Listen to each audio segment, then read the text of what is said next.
Alors en 2016, le MEG a consacré sa grande exposition actuelle aux Indiens d'Amazonie. C'était la troisième exposition depuis la réouverture du MEG et pendant 5 ans, on aura fait un tour des continents si vous voulez. Le MEG a une collection amazonienne très importante par le nombre et la qualité, puis la profondeur historique.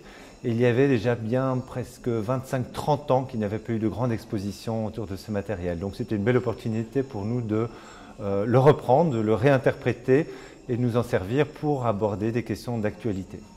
Alors l'objectif était de montrer combien le chamanisme est très important aujourd'hui. Le chamanisme est la pensée animiste qui est commune à toutes les populations d'Amazonie et ce qu'elle peut nous apporter en termes d'enseignement.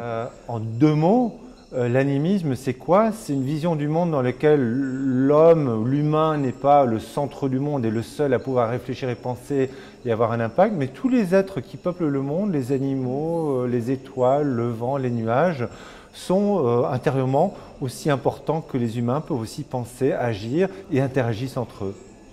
Alors dans cette exposition, on trouve une grande richesse de matériaux, des parures, mais aussi des armes, des psychotropes, c'est-à-dire des drogues qu'utilisent les chamans, les objets des chamans, des armes de chasse, des sarbacanes, des massues, aussi beaucoup d'instruments de musique dont on peut aussi voir l'intérieur avec des images prises par des radiologues de l'intérieur des instruments de musique et qui expliquent pourquoi ils ont tel ou tel son.